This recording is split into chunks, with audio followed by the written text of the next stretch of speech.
Maravilha! Rapidinho, enquanto elas trocam as águas ali, eu vou reforçar as palestras, as oficinas que vão acontecer de psicologia da NR01, a construção estratégica de ambientes de trabalho seguros, saudáveis e produtivos. Os horários nós temos definidos 11h40, 2h15, 4h15, hoje. E amanhã, às 2h40, numa sala ali embaixo, vocês vão ver o banner com Encontros Psicologia. Muito bem, agora iremos tratar do tema a influência do direito digital diante da privacidade de dados nos atos registrais e notariais.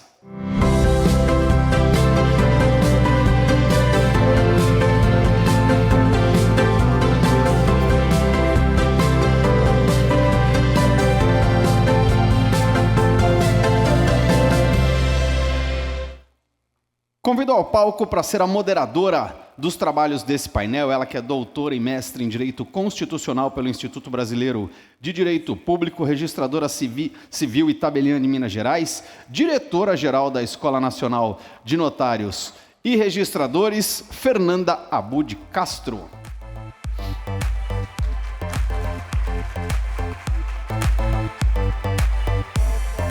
Convido nossos palestrantes, advogada, doutora em Direito Privado pela Universidade Humboldt de Berlim, mestre em Direito, Estado e Constituição pela Universidade de Brasília, diretora do Centro de Direito, Internet e Sociedade do IDP, coordenadora do mestrado profissional em Direito do IDP, Laura Schertel Mendes.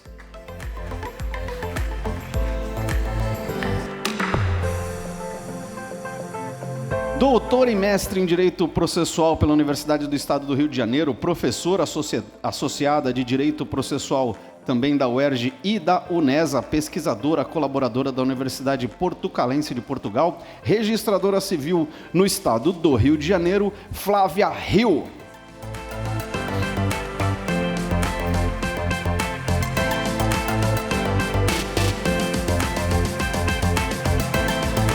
Tabelião de notas no estado de São Paulo, presidente da Associação de Titulares de Cartórios de São Paulo, vice-presidente do Colégio Notarial do Brasil, Seção São Paulo, conselheiro do Instituto Brasileiro de Direito Imobiliário, Andrei Guimarães Duarte.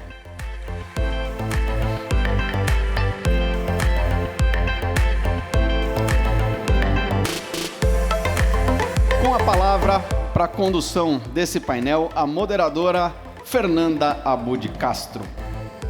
Muito obrigada a todos. É um prazer enorme que a gente possa falar aqui um pouquinho nessa mesa, com pessoas tão ilustres.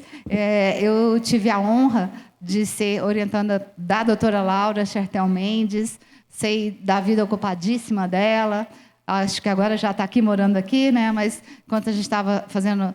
Ela era minha orientadora, ela morava na Alemanha e vinha... né? E a gente tentou várias vezes conversar muito e, graças à paciência dela, à gentileza, foi muito bonito. E a doutora Laura é uma pessoa assim, que tem uma experiência enorme nessa área que nós queremos conversar, assim como, muito obrigada também, doutora Flávia Rio, que está em várias comissões nossas, uma professora competentíssima, que também está se dividindo aqui hoje entre o Conselho da Justiça Federal, com questões processuais e a nossa classe.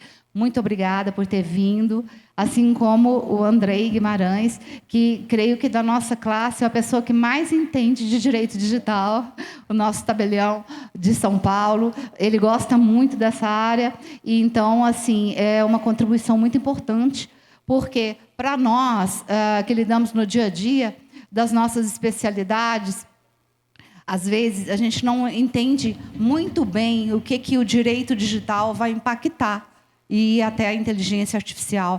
A gente sabe mais ou menos, a gente escuta, a gente cumpre as determinações das nossas corregedorias, a Corregedoria Nacional de Justiça, as nossas estaduais, mas nós não temos, às vezes, né, um entendimento exatamente de como o direito digital vai impactar na nossa atividade extrajudicial. E, por isso, é muito importante a gente entender o que o direito digital vai trazer de mais novidades ainda, onde é que vai ficar a nossa questão de segurança jurídica dos nossos atos, onde a privacidade dos atos e o direito do titular ali, do titular dos dados que nós somos o hub de confiança, de lidar com toda a sociedade, com seus dados, até onde nós realmente vamos ter que mudar o nosso modo operante no dia a dia, nas tratativas dos nossos documentos, com os nossos colaboradores, com os nossos usuários dos serviços, e o que é que isso impacta mesmo na nossa atividade. Todos nós vamos abordar um pouquinho, mas nós queremos muito ouvi-la, doutora Laura. Por favor, a palavra é toda sua. Bom.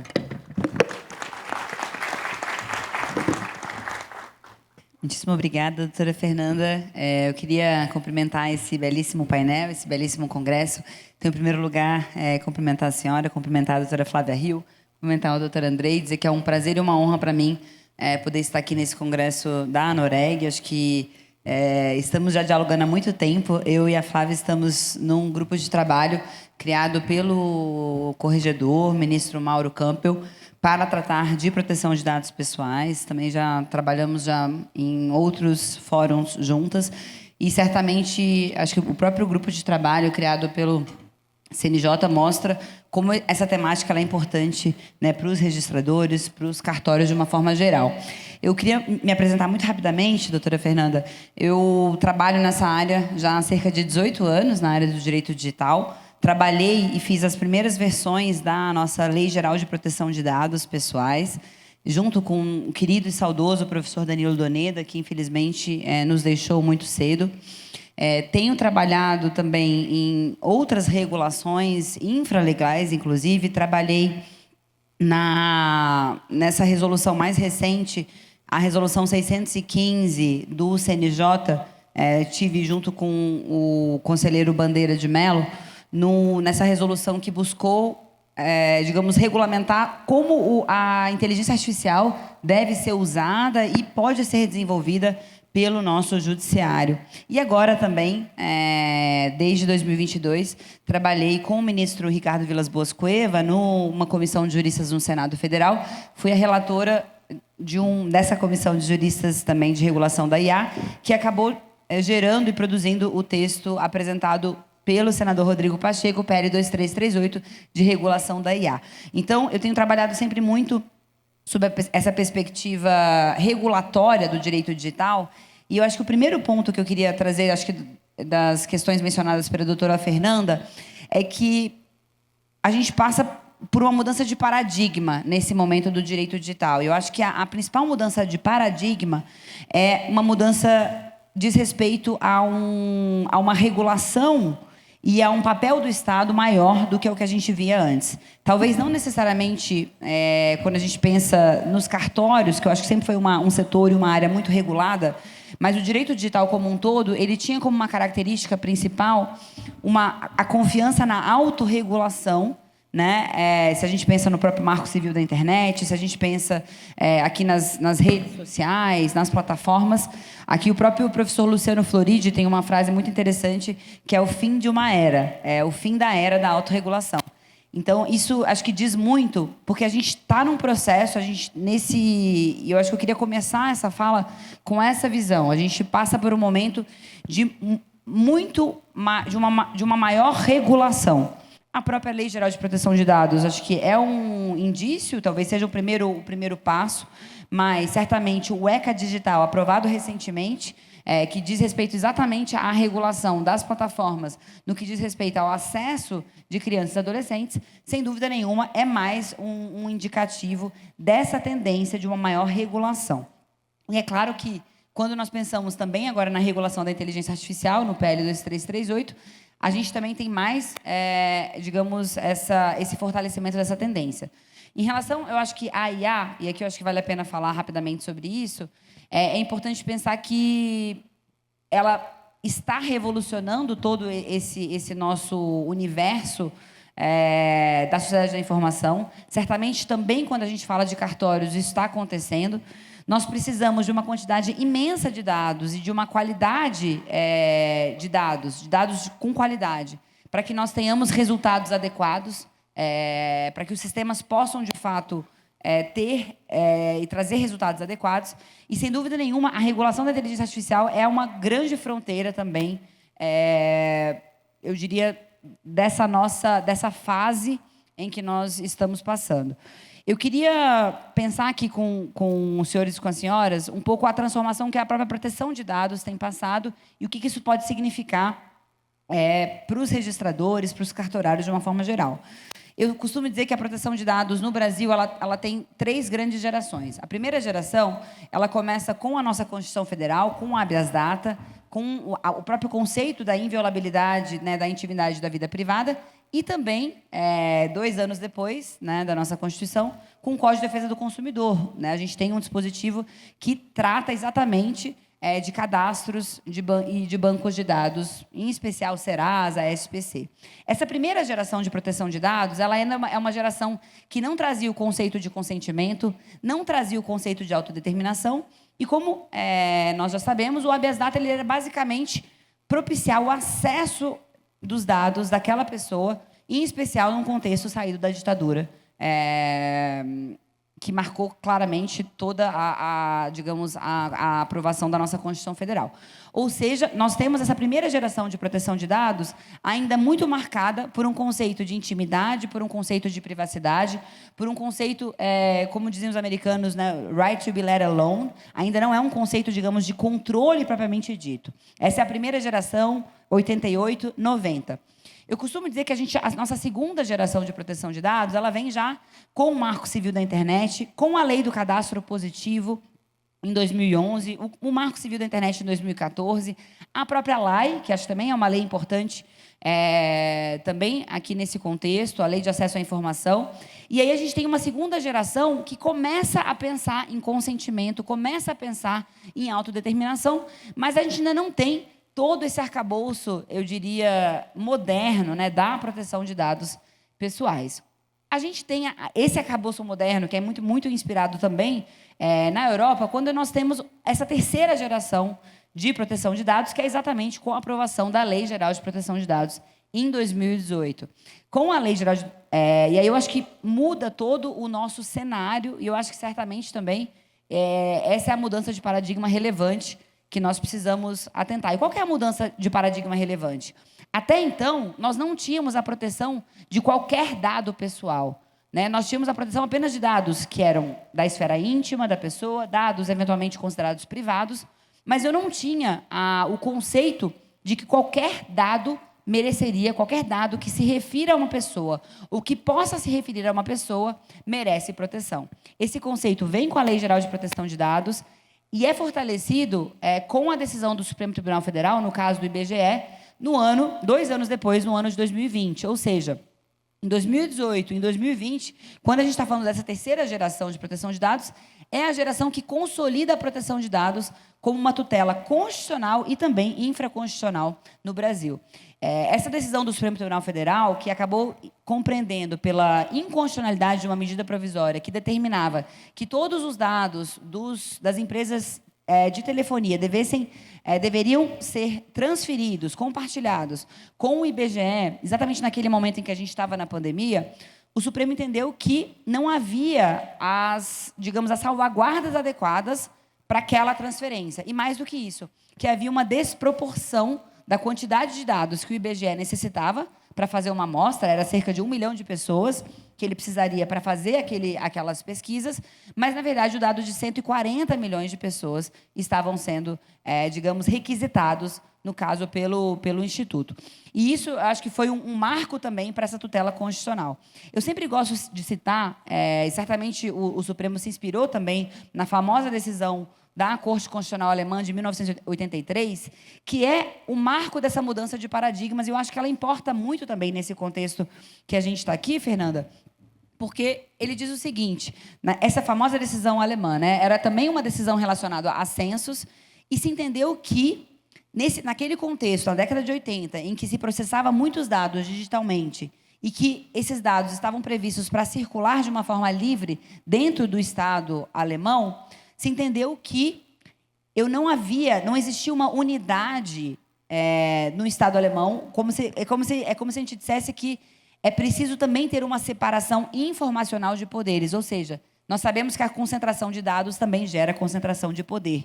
E, portanto, era necessário uma separação informacional desse poder. Essa foi a decisão. E a frase mais importante nesse contexto, que eu acho que marca, inclusive, vários dos ministros do Supremo também acabaram mencionando conceitos semelhantes, é o de que não existem dados insignificantes no contexto de tratamento informacional, no contexto de tratamento digital e computacional de dados pessoais. Ou seja, isso significa que, mesmo dados de acesso público, mesmo dados públicos, sempre que esses dados se referirem a alguém, ele merece alguma proteção. Eu acho que essa, digamos, é a mudança de paradigma. Qual que é a segunda questão que envolve essa mudança de paradigma? Isso significa que nós devemos proteger esse dado da mesma forma que a gente protegia no paradigma da privacidade e da intimidade? Não, porque a proteção ela não é uma proteção digamos, de sigilo necessariamente. Não faria sentido que a proteção de dados pessoais em pleno século XXI buscasse a confidencialidade desses dados. Não é isso. O que nós buscamos, e eu acho que isso vale para todas as áreas, o que nós buscamos são procedimentos para lidar com os dados. E é isso que a Lei Geral de Proteção de Dados faz. Por um lado, a gente tem um conceito super amplo de dado pessoal, exatamente porque qualquer dado que possa identificar alguém, ou tem esse potencial tem o potencial de identificar alguém, esse dado tem a proteção, tem a tutela constitucional e legal. Mas isso não significa que esse dado não pode circular, não significa que esse dado não pode ser compartilhado. Significa que nós precisamos passar, pelo menos por... Eu sempre acabo dividindo a Lei Geral de Proteção de Dados em 3 grandes etapas. A primeira etapa eu posso tratar esse dado? Quais são as bases legais para esse tratamento? E aqui é importante dizer, há um mito do consentimento como se a base legal mais importante fosse o consentimento. Essa não é a base legal única e nem sequer a mais importante do nosso ordenamento. A gente tem 10 bases legais para tratar dados pessoais na nossa LGPD. Então, esses procedimentos, eles passam por esse primeiro passo. Entender se eu tenho uma base legal, entender se eu estou atendendo os princípios da Lei Geral de Proteção de Dados, e aqui a gente tem o princípio da finalidade, o princípio da transparência, o princípio da segurança, o princípio da não discriminação, são inúmeros princípios. Essa seria, digamos, a primeira etapa para verificar se estamos ou não em conformidade com a Lei Geral de Proteção de Dados. A segunda etapa eu passei o se eu posso tratar dado pessoal, né, se eu posso tratar esse dado. A segunda etapa é o como. Como eu vou tratar esse dado? Eu estou atendendo e permito que o titular de dados exerça os seus direitos? Ele tem o direito de acessar o dado dele? Ele tem o direito de corrigir o dado dele? Ele tem o direito de cancelar, eventualmente, o dado dele? Que é claro que não vai acontecer em todas as ocasiões, mas ele pode ter, sim, essa possibilidade e esse direito? Além disso, eu cumpro com as obrigações, né, do controlador de dados, como, por exemplo, obrigações relacionadas à segurança, obrigações relacionadas a realizar um relatório de impacto à privacidade. Ou seja, eu tenho essa segunda etapa. E é claro que a terceira etapa nada mais é do que uma etapa de supervisão. Entender que, caso essas 2 etapas não sejam cumpridas, bases legais, princípios, obrigações e direitos, se essas etapas forem descumpridas, eu estou sujeita à supervisão, seja ela administrativa, seja ela uma responsabilização civil.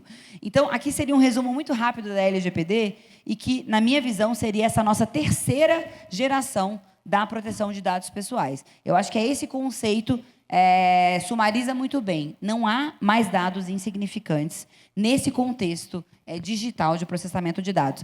E eu vou aproveitar esse minuto que me resta, doutora Fernanda, caros ilustres colegas que me acompanham aqui no painel, senhoras e senhores, para entender qual que seria talvez a 4ª geração, que eu entendo que a gente já está vivendo nela. Eu acho que a 4ª geração é exatamente entender como a Lei Geral de Proteção de Dados, como essas regras de proteção de dados, inclusive as que a gente tem desenvolvido, a interpretação que a gente tem desenvolvido para cartórios, como ela vai ser aplicada e como ela vai sobreviver à era da inteligência artificial, certo? Qual que é o conceito de dado pessoal que nós temos hoje na Lei Geral de Proteção de Dados? Ele é adequado? Ele vai sobreviver a todos, a esse novo conceito, a esse novo mundo, em que eu posso classificar dados, e, inclusive, eu diria, eu consigo fazer uma grande classificação, inclusive discriminar pessoas, classes, determinadas categorias, determinados grupos vulneráveis, sem que eu identifique essas pessoas. Eu acho que esse é o grande desafio e a grande fronteira que a IA coloca para a proteção de dados. Né? Eu não preciso mais, para que eventualmente ocorram danos e prejuízos para grupos, classes, e especialmente grupos potencialmente vulneráveis, eu não preciso mais identificar essas pessoas. Eu consigo fazer grandes classificações sem que essa identificação ocorra. Ou seja, eu posso fazer tratamento de dados anonimizados e, ainda assim, gerar uma série de prejuízos. Então, acho que esse é um grande desafio. E eu acho que o outro grande desafio, também ligado à inteligência artificial, é exatamente como é que a gente pode auferir valor dessas informações. Eu acho que esse também é um ponto para a gente colocar e discutir aqui no contexto. É exatamente essas informações, elas têm muito valor. E eu consigo extrair uma informação relevante, inteligência, eu diria, eu consigo extrair informações importantes e inteligentes de uma análise da inteligência artificial, por meio da inteligência artificial. Mas, por outro lado, como fazer isso garantindo direitos? Como fazer isso garantindo e protegendo os valores da nossa Constituição? Eu acho que a quarta geração da proteção de dados que se inicia agora, ela tem outros valores e outros princípios, como, por exemplo, a interoperabilidade. A gente precisa também pensar na interoperabilidade e como esse princípio novo, né, como essa nova lógica vai se adequar a todo esse arcabouço. Nós fizemos agora no IDP uma contribuição ao projeto de lei de inteligência artificial, exatamente no sentido de trazer um capítulo novo dentro do PL 2338, criando data spaces, né, ou pelo menos propondo e estimulando para que o próprio governo possa criar esses espaços em que é possível ter interoperabilidade, em que é possível ter esse compartilhamento de dados e, ao mesmo tempo, garantia de direitos. Então, eu termino a minha fala um pouco com... Acho que esse é o grande desafio e, certamente, é o grande desafio também para os cartórios, também para que a gente possa usar essa inteligência e a quantidade de dados que temos, mas sempre cumprindo com os princípios e os valores constitucionais. Muitíssimo obrigada.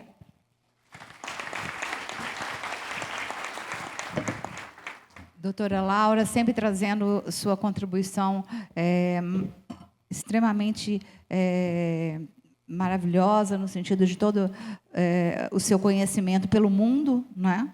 Que é de onde a gente trouxe tudo isso para o Brasil, já com décadas de atraso, mas muito importante para nós que os cartórios, em que pese que seja um direito fundamental, não é? Hoje, na Constituição, o direito à privacidade dos dados, da proteção, mas os cartórios têm a seguinte situação: nós estamos como entes públicos, né? Então, o nosso ato ele é público, então ele, de alguma forma, ele precisa ter o que vem, a publicidade que está nos atos dele, ela é autorizada por leis mesmo específicas, e a gente tem que saber lidar com essa questão da publicidade, com a finalidade do ato que a gente precisa fazer para não ofender nenhum direito aí fundamental. Mas eu até quero ouvir agora a doutora Flávia Rio para dizer, e o CNJ, e a comissão do CNJ, no que nós, então, já entendemos, sabemos toda essa problematização no sentido de publicizar, não precisamos de consentimento, porque o nosso ato é público, mas o que é que vem aí de novo que a gente precisa cuidar e, né, ver o que vem para nós? Pode? Por favor.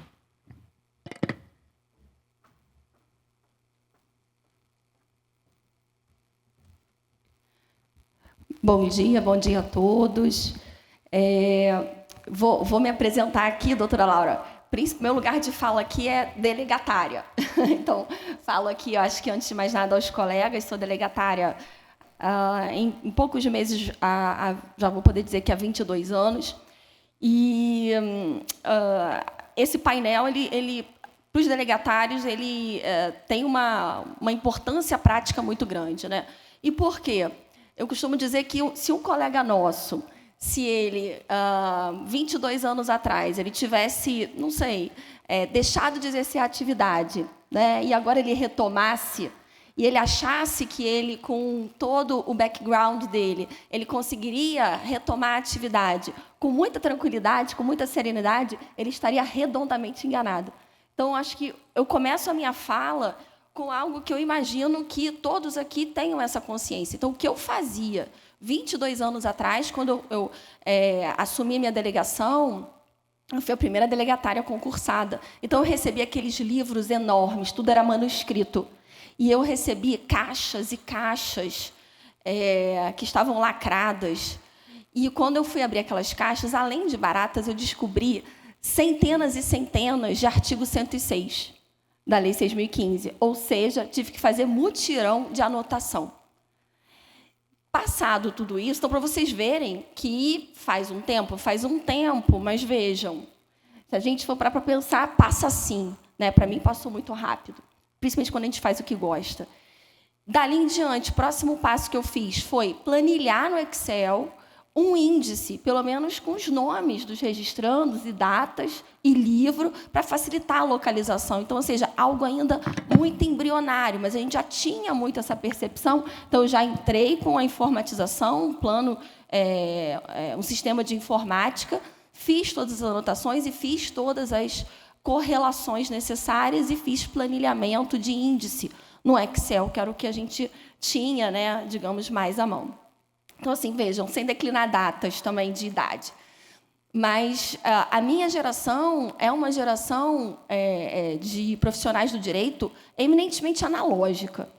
Então, nós estamos, na verdade, acho que a maior parte de nós, trocando o pneu com o carro em movimento. Estamos tendo todo um letramento digital enquanto exercemos as nossas atividades e queremos acertar.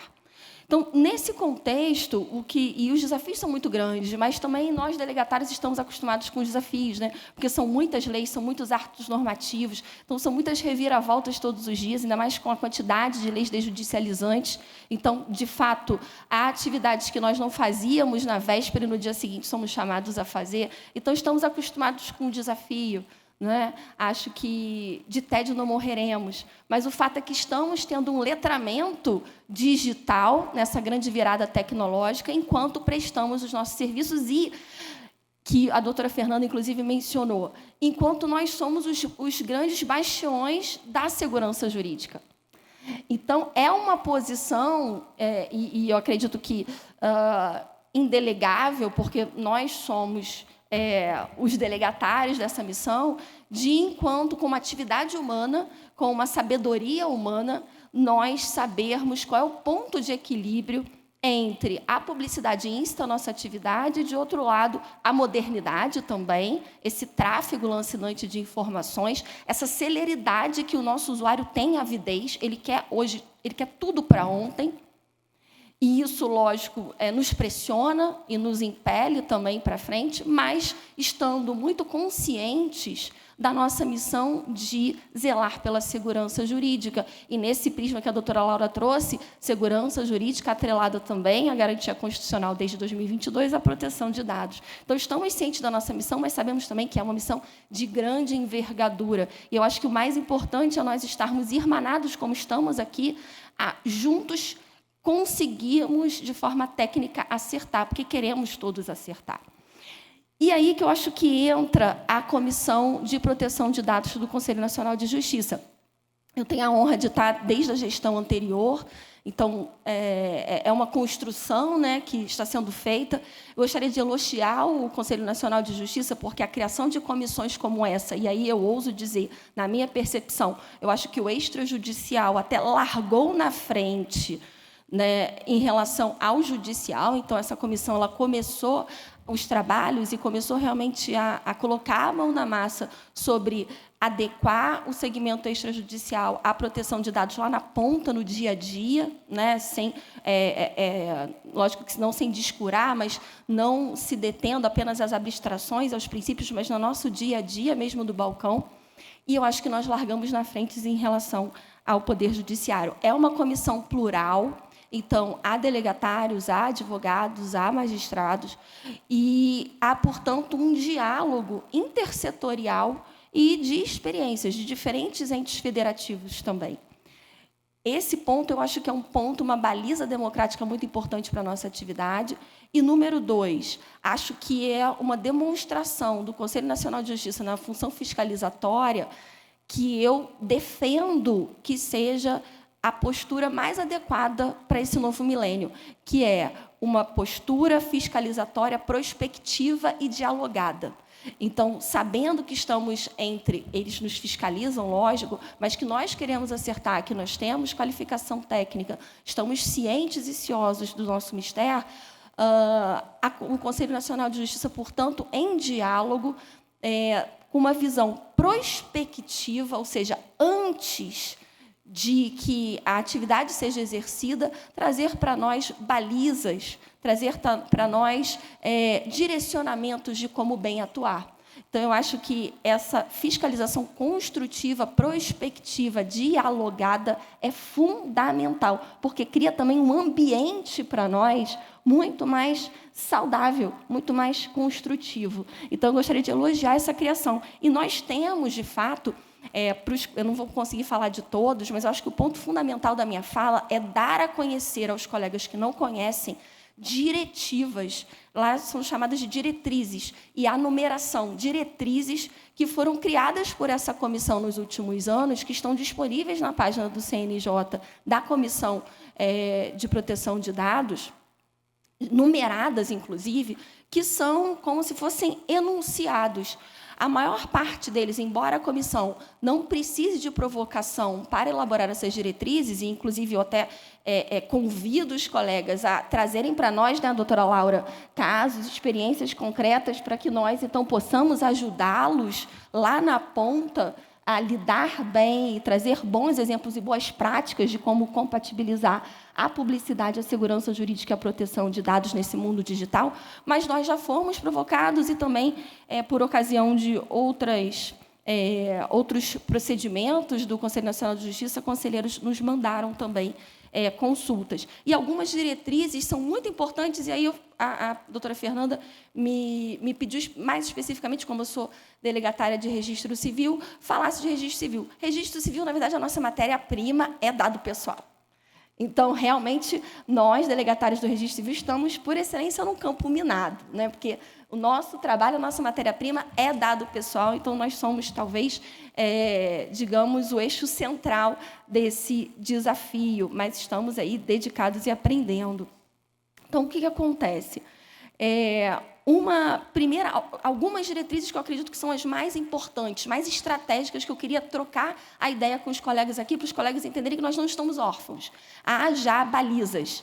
E, a partir dessas balizas, para outros casos concretos, muitas vezes é possível fazer correlações, para que nós possamos cada vez mais acertar e nos sentirmos mais confiantes na aplicação da Lei Geral de Proteção de Dados e dessa garantia constitucional na ponta. A diretriz número 1 de 2023, ela vai tratar de algo que é muito importante para nós, que é o que significa compartilhamento de base de dados.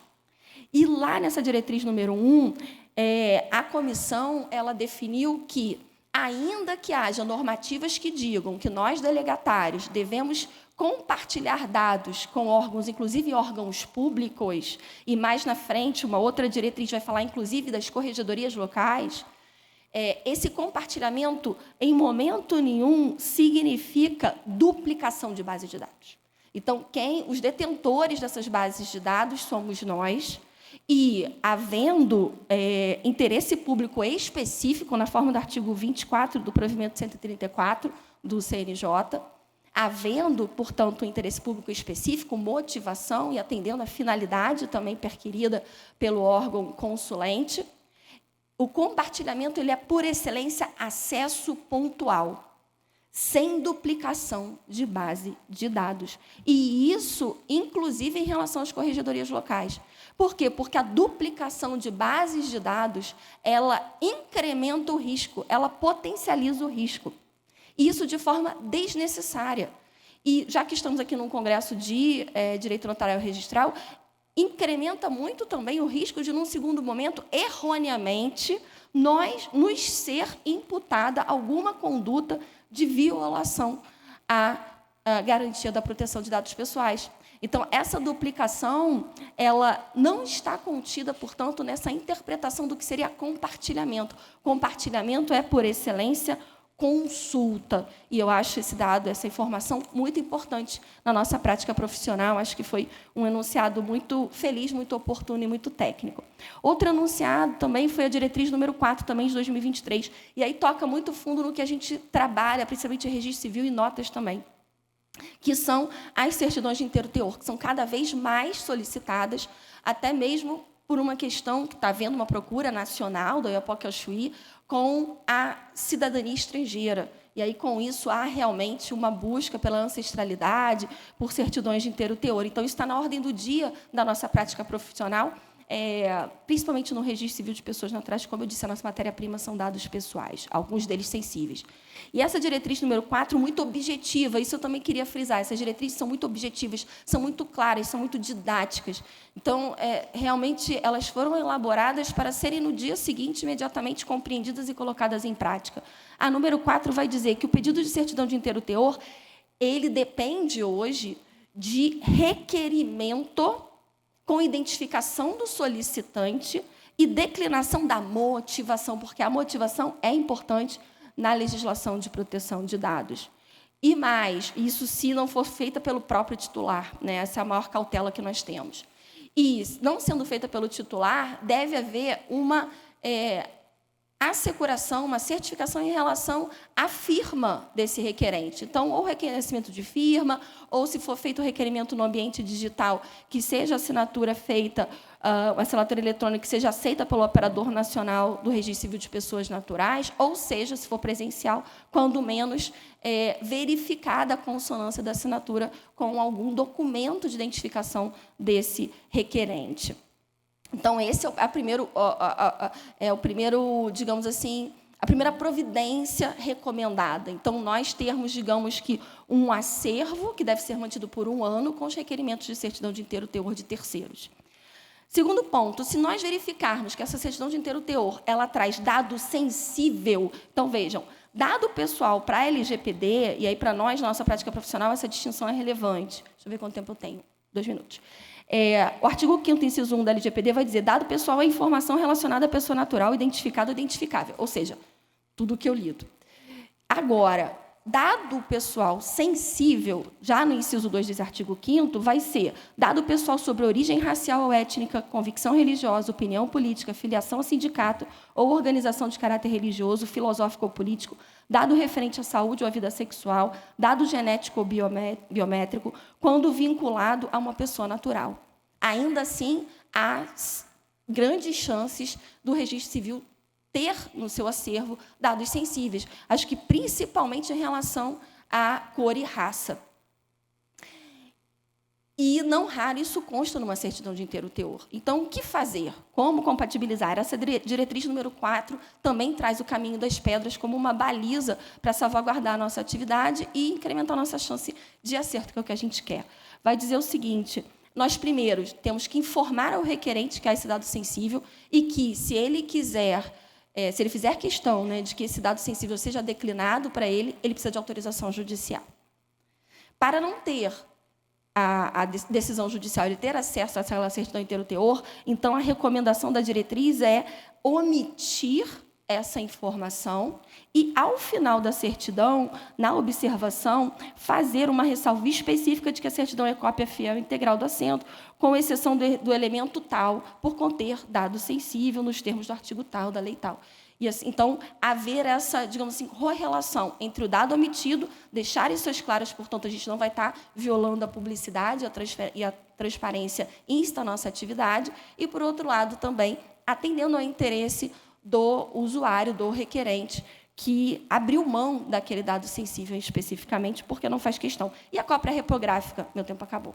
E a cópia reprográfica, que também é muito requerida, é muito solicitada para nós recentemente, nos últimos anos, especificamente, por conta de exigências de alguns países, como Portugal, por exemplo.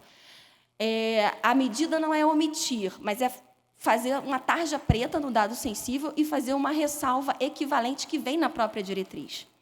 Então, o próprio CNJ trazendo direcionamentos que, a serem seguidos pelos delegatários, já dão um indicativo de qual o caminho certo que nós podemos seguir. Para os tabelionatos de notas, também foi feita a diretriz equivalente, que é de número 5, e eu acho que o mais importante, especificamente ao tabelionato de notas, é a recomendação de que os tabeliães evitem a inclusão de dados sensíveis que não sejam essenciais à constituição do ato. Então, talvez uma cautela que outrora nós não tivéssemos, agora essa diretriz, de forma, eu diria que muito franca, né, e muito prospectiva, faz essa recomendação chamando a atenção para nós agora que estamos fazendo esse letramento nesse mundo digital.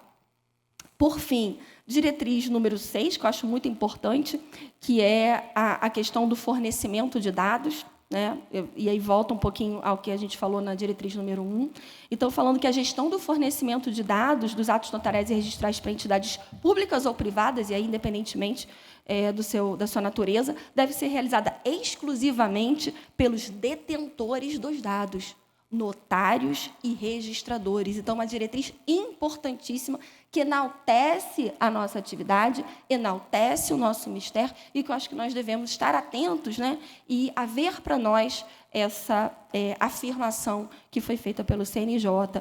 E aí enaltece também os operadores nacionais, que são eleitos por nós. Então, sempre que houver esses pedidos de fornecimento de dados em caráter nacional, haver esse prestígio aos operadores nacionais e a celebração de convênios formais, sempre como uma forma de também resguardar as nossas atividades e uma eventual responsabilização nossa. Então, acho que eu trouxe algumas diretrizes de forma muito rápida, meu tempo se esgotou, mas eu acho que o mais importante é isso, trazer a conhecer aos colegas essas diretrizes, dizer que a comissão existe, está de portas abertas, né, doutora Laura, para a gente trabalhar, e a gente quer ajudar os colegas a trabalhar bem, a trocar o pneu com o carro em movimento, para que a travessia seja a melhor possível. Vou fechar com o professor Michael Sandel, num livro que eu gosto muito, né, de Harvard, O que o Dinheiro Não Compra, em que ele fala que o mercado ele não aponta o dedo para cima e para baixo. Da mesma forma, esse universo digital ele não aponta o dedo para cima e para baixo. A inteligência artificial não aponta o dedo para cima e para baixo, ou seja, não há valores que são aquilatados. Esses valores, essa valoração é eminentemente humana, eminentemente feita pelo delegatário, e por isso nós somos insubstituíveis. Então, nessa travessia, realmente o bastião nessa travessia, desse ponto de equilíbrio, seremos nós como estamos sendo. Então, parabéns a todos aí por estarem tentando acertar, e a gente segue à disposição dos colegas para essa travessia, para que seja feita da melhor forma possível. Obrigada. Obrigada, doutora Flávia Rio. A nossa querida registradora civil carioca, e que tanto nos ensina sempre, né? Mas sempre tem uma competência maravilhosa, nos ensinando aí todo dia. E é muito importante a gente ouvir o que vem dessa comissão, né? E que normativa virá, para que a gente possa cumprir até com um pouco mais de tranquilidade, né, doutora Laura? Todos nós. Eu quero, antes de passar a palavra aqui para o nosso querido doutor Andrei, primeiro, te deixar à vontade, porque eu sei do seu compromisso, tá? Antes, Andrei, de passar, eu quero só dizer que o livro da doutora Laura está, que foi agora lançado, Inteligência Artificial e Desafios Regulatórios, não é? Com o Bruno Bione, o Fabrício Alves e o nosso querido ministro Ricardo Cuevas, que era para estar aqui conosco também, mas ele está fora, é um querido que sempre nos ajuda também. Então, está ali com nossos livreiros, teremos lançamentos de livros hoje, e ele pediu para falar que o seu livro está ali. Quero só, antes de passar a palavra, dizer que já quero fazer aqui uma entrega minha, doutora Laura, sobre o livro Democracia e Desafios Contemporâneos, que tem também um artigo da minha tese, e que a gente vai lançar semana que vem, com o ministro Gilmar Mendes, lá no Supremo. De antemão, um agradecimento meu em público, esse é seu, porque já é um artigo, então, aí da nossa tese. E, então, te passo a palavra para depois o Andrei falar para a gente um pouquinho do nosso serviço, da nossa atividade, do que o CNJ vem. Já sabemos, finalidade, privacidade, publicidade, mas e quanto às nossas centrais, e quanto a nossa, essa divulgação toda, essas invasões que vêm, e aí a gente talvez não tem muito o que fazer. Eu queria muito depois que o Andrei abordasse esse tema, mas já passo então aqui a palavra, e já te agradeço muito pela presença. Obrigada, Fernanda. Obrigada pelo livro. Obrigada. Foi uma honra poder ter te orientado. Então, é uma alegria ver os frutos da sua tese. Eu queria também agradecer aqui a doutora Flávia e dizer que nós estamos lançando, né, doutora Flávia, um manual agora. Esse grupo de trabalho do CNJ vai lançar um manual exatamente sobre, englobando e sistematizando essas diretrizes que você tão bem explicou. Toda a consolidação de normas que o próprio CNJ já fez. Então, esse manual deve sair em breve, inclusive coordenado aqui também pelo Dr. Fernando Cury, com uma liderança incrível. E eu queria também, além do livro de inteligência artificial, eu queria dizer que nós acabamos de lançar uma LGPD comentada, uma Lei Geral de Proteção de Dados comentada, pela editora GEM, coordenado por mim, Isabela Rosal e Elora Fernandes. Então, acho que também é um livro que pode interessar a todos. E como eu acho que é um dos primeiros livros, tem poucos livros da LGPD comentada, artigo por artigo. Eu acho que isso também pode ajudar bastante os delegatários. E eu queria pedir aqui encarecidamente desculpas para o doutor Andrei, que eu não vou poder ficar, mas a gente fica em contato para continuar o debate. Muitíssimo obrigada. E foi um prazer estar aqui com vocês. Muito obrigada.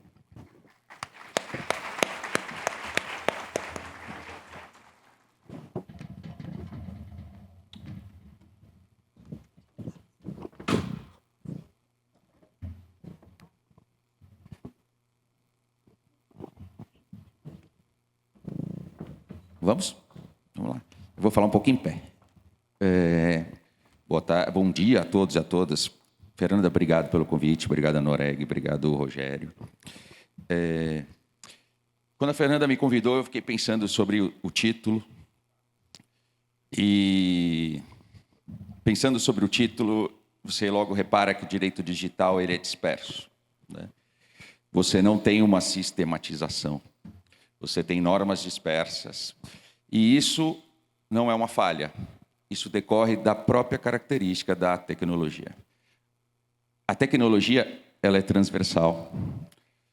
Ela atinge todos os nossos aspectos da vida, de todas as nossas relações. Ou seja, as relações humanas hoje são impactadas com tecnologia, pela tecnologia.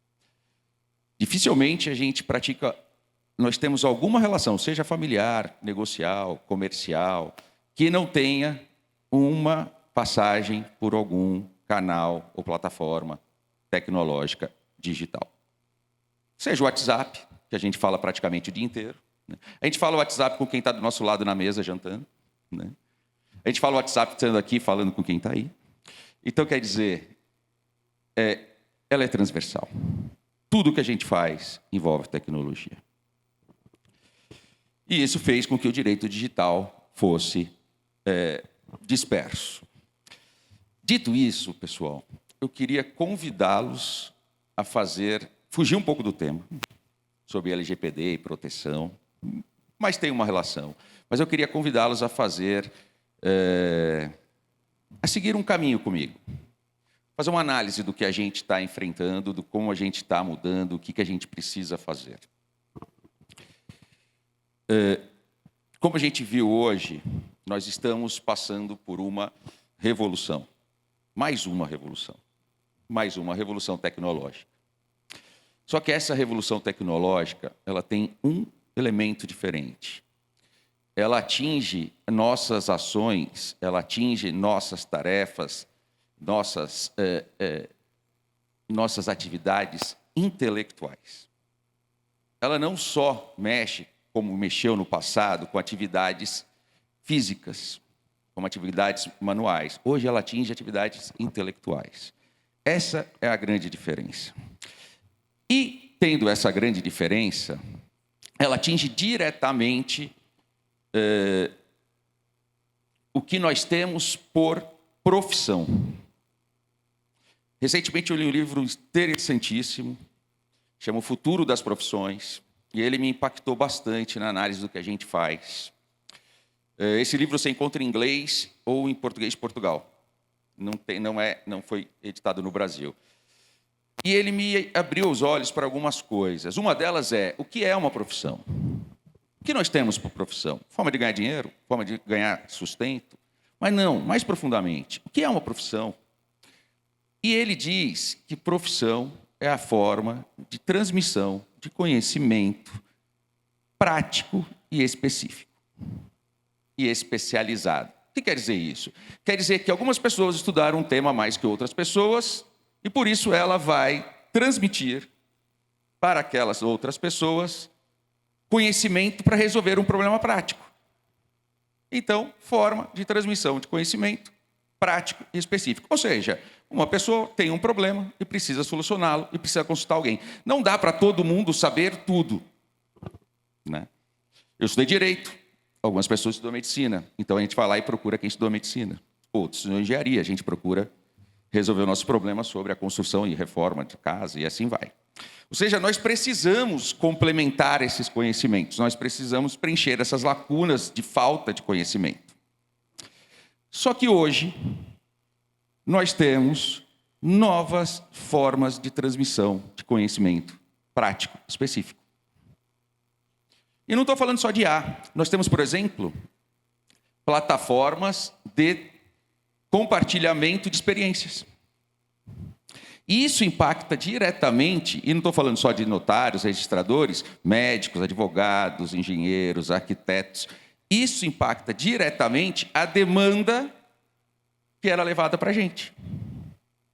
Hoje, uma pessoa pode, por exemplo, ter uma resposta de natureza de um problema prático dela diretamente numa plataforma de compartilhamento de experiência. Uma pessoa falar, quando eu tive isso, eu usei esse remédio. Ponto. É menos uma consulta. É menos uma consulta. Ela pode procurar uma plataforma que já tem a decoração de casa. É menos uma consulta a um arquiteto.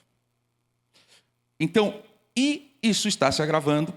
Por quê? Porque hoje a gente tem ainda a IA também como forma de transmissão de conhecimento prático específico. Quem aqui nunca foi lá e perguntou algo para ela te responder? E isso é menos uma demanda levada a um profissional. Então, hoje, as profissões, e nós exercemos profissões, elas estão impactadas. E elas estão no núcleo dessa mudança, revolução que a gente tem hoje. Deixa eu ver meu tempo. E com isso, está se rompendo o que alguns autores chamam de o grande negócio. Qual é o grande negócio?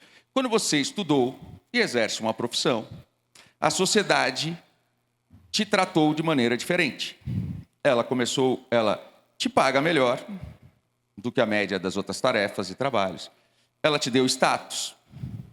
Ela permitiu que você autorregulasse a sua profissão em ordens, em colégios, em guildas lá há séculos atrás. E você determinasse como você poderia transmitir ou não esse conhecimento. E esse grande negócio, que era o tratamento diferenciado para os profissionais, está sendo rompido. Por quê? Porque está saindo da mão dos profissionais a matéria-prima, que era o conhecimento. E aqui esbarra na LGPD, porque quando eu estava ouvindo a doutora Laura e a doutora Flávia falarem, eu estava pensando assim, a IA, ela trata seus dados de maneira muito diferente. Isso vale até para direito autoral. Como a gente elabora uma resposta? Usando tudo que a gente já conheceu. A gente, mais ou menos, em escala humana, plageia outras pessoas para criar algo novo. É algo que você lembra, que você estudou, e você cria algo novo. Só que ela faz isso em escala industrial. Ela consegue ver tudo que todo mundo falou e criou algo relativamente novo. Quando ela usa dados das pessoas, ela não vai usar os dados. O Andrei foi, comprou um imóvel, registrou com o Ari. Não. Ela vai falar assim, o Andrei gosta da região X, que é do Ari. Ela inventou uma outra maneira de pegar o que eu fiz. E então, assim, o desafio é mais um. Mas, voltando um pouquinho. Pensando nesse desafio que a gente tem como profissionais hoje, o que a gente tem que fazer? É uma encruzilhada. Não dá para voltar ao passado e não usar a tecnologia. Então, a gente vai ter que incorporá-la. E o quanto a gente vai incorporá-la? É o que aqui nossas lideranças todas estão tentando navegar nesse mar revolto. Mas o legal disso tudo é que a gente começou a pensar, de novo, o que a gente faz. E essa é a primeira tarefa. Então, assim, o que eu convido vocês vamos pensar no que a gente entrega. Qual é o núcleo, o coração da nossa atividade? O que a pessoa quer quando ela nos procura? Eu acho que é isso que a gente tem que voltar atrás e começar a pensar. Ela quer segurança jurídica? Não sei. Ela quer previsibilidade? Ela quer imparcialidade? Ela quer tranquilidade? Ela quer paz? Ela quer confiança? Tanto no aspecto subjetivo quanto objetivo. E então, assim, o que eu convido a todos é a gente repensar o que a gente entrega. Não só o que a gente faz, o que a gente entrega. E a partir disso, é a gente repensar como a gente entrega isso num novo ambiente digital. Como a gente pode entregar isso? Eu fiz uma apresentação, mas devido ao tempo, a Fernanda disse que ficaria difícil de apresentá-la, que fecharia um pouco isso, e que de uma maneira muito incipiente eu comecei a pensar no que a gente tem que fazer e como a gente tem que prestar essa nossa atividade nesse novo ambiente. E dentro desse contexto, eu traço uma premissa, que a gente, talvez, Fernanda, a gente não dê tanto valor, que é o nosso regime jurídico. Ou seja, nós precisamos... a confiança depositada na gente não é subjetiva e pessoal. Ela é confiança institucionalizada. Ela é confiança numa instituição que entrega características, que entrega valores, devido ao quê? Ao nosso arcabouço jurídico e ao nosso regime jurídico. Então, assim, sempre existiu entes privados que prestavam o que a gente presta. Sempre existiu bureau de crédito. Sempre existiu registradores paralelos. Sempre existiu contratos. E agora estão existindo isso de maneira digital, né? Mas o que está faltando é a gente entregar o mesmo, só que com a segurança institucional e com a garantia do nosso regime jurídico. Fernanda, eu tenho algumas perguntas. Acho que ainda a gente tem tempo para debater um pouco. Temos? Então, vou aproveitar isso. Então, deixo esse convite, pessoal. Vamos pensar. E, assim, é divertido pensar nisso tudo, porque é um pouco de filosofia. E com vinho vai muito bem. Tá? Então, vamos lá, pessoal. Obrigado a todos. Deixa eu fazer um adendo. Eu tenho tempo ainda, você não pode me negar. Pessoal, nesse mundo agora, que alguém entrega informação, que plataforma entrega informação, plataforma entrega serviço, nós precisamos entregar empatia. Tá? Nós precisamos entregar, palavrinha da moda, acolhimento. Nós, profissionais, todos, não só notários, registradores, todos. Alguns escritórios de advocacia nos Estados Unidos e no Canadá, eles criaram a figura do advogado concierge. Ele é formado também em psicologia e ele está lá para abraçar. A resposta está na IA. O cara vai ter em outro lugar se ele quiser. O que ele precisa? Do carinho, de quem escute de maneira ativa de quem passa o dia com ele e da confiança de que a resposta vai ser boa. Então, assim, eu não sei, tem muita gente de fora da classe? Não sei. Minha dica para dentro da classe, assim, dentro do balcão, IA. Fora do balcão, gente e carinho. Eu acho que esse é o nosso futuro. Obrigado, Fernanda.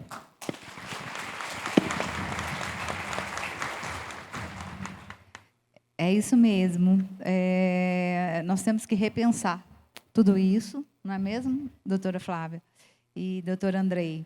Porque o que vem aí, esse conjunto de normas, né, que a gente vê meio novo, a gente aqui na profissão, sem saber muito, né, o que podemos mudar, se temos que seguir ali coerentemente o nosso serviço e não dar muita bola para isso, mas faz parte do nosso serviço. Vem aí as normativas que a gente precisa seguir mesmo, mas talvez seja uma nova forma de exercer, então, a cidadania, né, a segurança jurídica, o que os nossos usuários querem dos nossos serviços, talvez, né, ter um acolhimento melhor, recebê-los, né, de uma forma mais humana, porque também não deixa de ser um direito fundamental, como a gente falou, a questão da privacidade dos dados, e os cartórios aí como grande ecossistema desses dados, não é? A gente precisa saber achar o nosso papel, o nosso modus operandi, o hábito, o costume, para a gente poder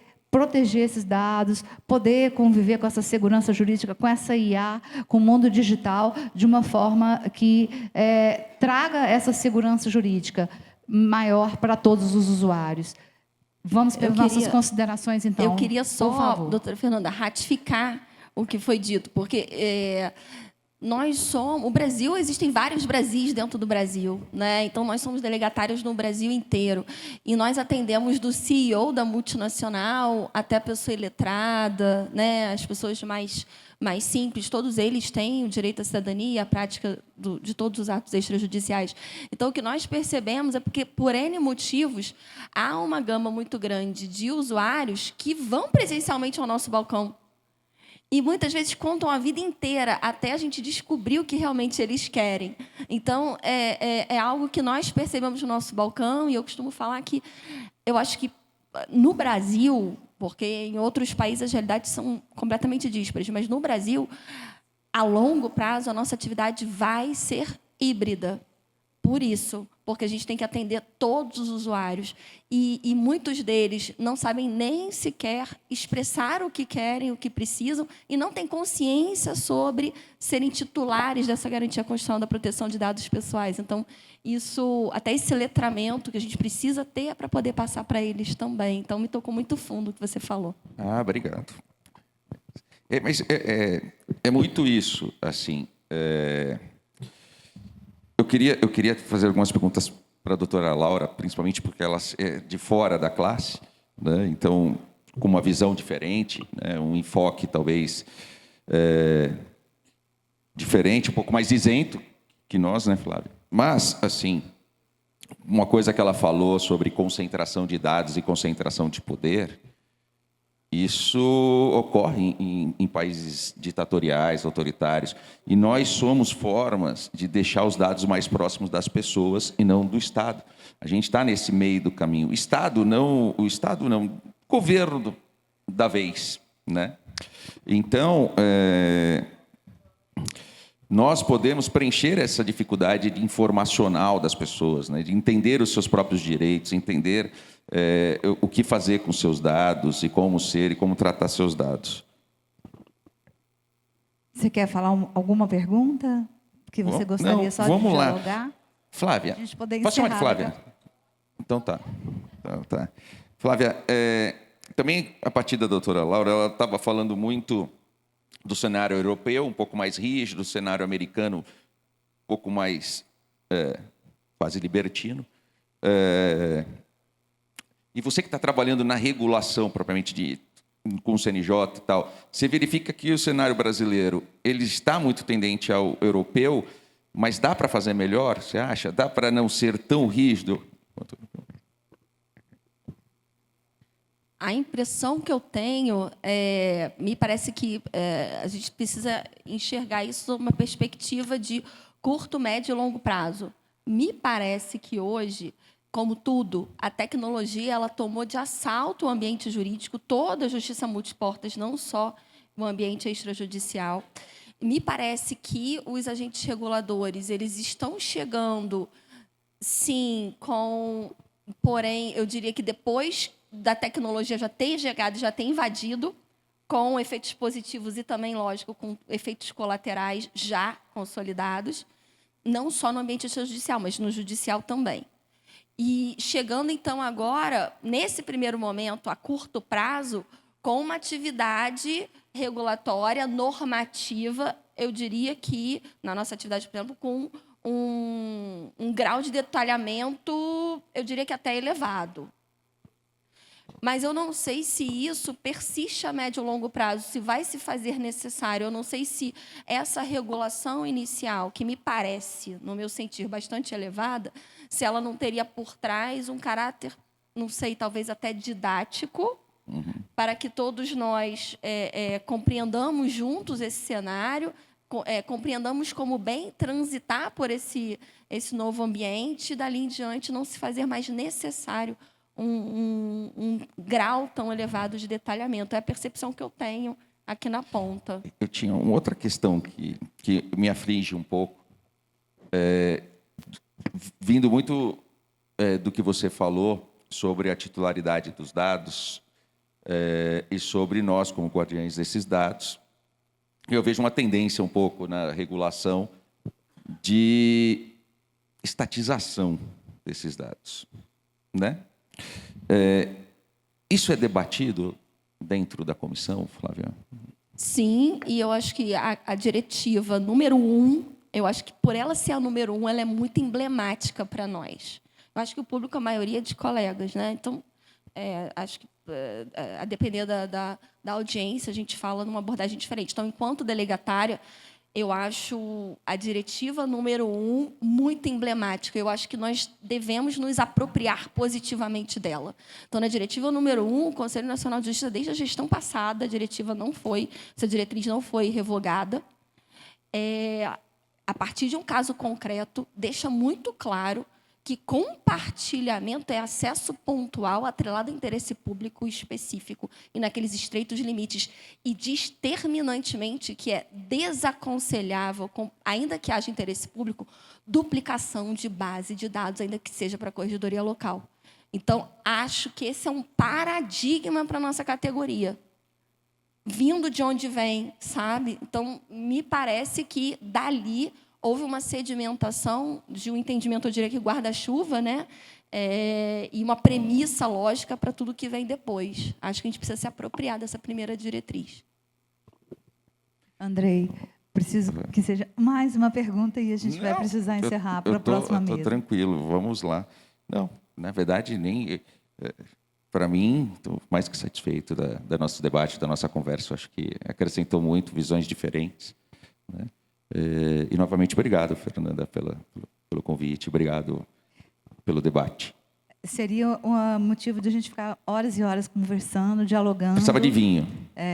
Para a gente poder equacionar, são dúvidas que surgem para nós, até onde a gente pode ir, onde a gente tem um salvaguarda, né, doutora Flávia, que é muito dos modelos europeus, americanos, as salvaguardas, a necessidade de ter realmente aquele dado, aquele específico, como falou, principalmente quando é uma fotocópia, que a gente tem que fazer a certidão de inteiro teor. Sabemos de uma série de dúvidas que ainda persistem nas nossas cabeças, mas será motivo de um próximo evento que a gente pode fazer, combinando. Deixa sair a normativa aí do CNJ para a gente poder dialogar mais sobre isso. Desde já, então, muitíssimo obrigada, doutora Flávia Rio, por ter vindo do Rio, por ter nos ajudado, né? Andrei, muito obrigada mesmo, né? Você que é o grande, profundo conhecedor aí da matéria, que nos ajuda sempre nos cartórios, nos eventos. Eu sou só um curioso. Só. Provocando. Muito obrigada a todos. E a gente encerra por aqui, para deixar agora espaço para uma próxima mesa. Obrigada. O pessoal, não levanta não. Vamos tirar uma foto com todo mundo? Vem cá.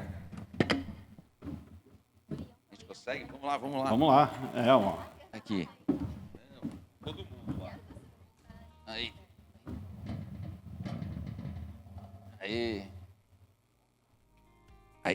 Beleza. Obrigado, Agora pessoal. sim, muito obrigado então. Fernanda pela condução, muito obrigado Flávia e Andrei. Obrigado a Laura também que esteve conosco. Recebam o presente da organização.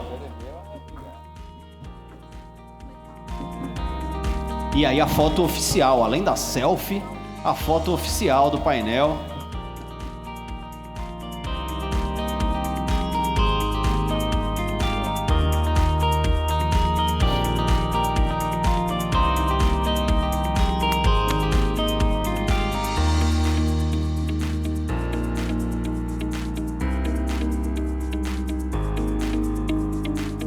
Mais uma vez, muito obrigado.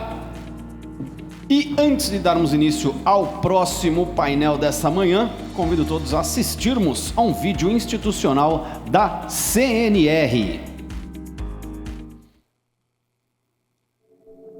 O que move seu trabalho é saber o impacto das suas ações ao próximo. É saber que seu esforço transforma. Assim como você, a razão que move a CNR, Confederação Nacional de Notários e Registradores, é fazer a diferença no cartório, na classe de notários e registradores, na sociedade. Através de uma estrutura integrada de federações e sindicatos, nossa força alcança todo o país. De maneira estratégica, nosso trabalho transforma vidas através do aperfeiçoamento da atividade notarial e registral. Zelamos de quem está presente nos atos mais solenes da vida, de quem registra a alegria de um nascimento, a quem protege os esforços conquistados durante uma vida. Juntos, tornamos o Brasil um país melhor, notários e registradores cumprindo sua função, e a CNR atuando no campo jurídico, político, econômico e social da atividade.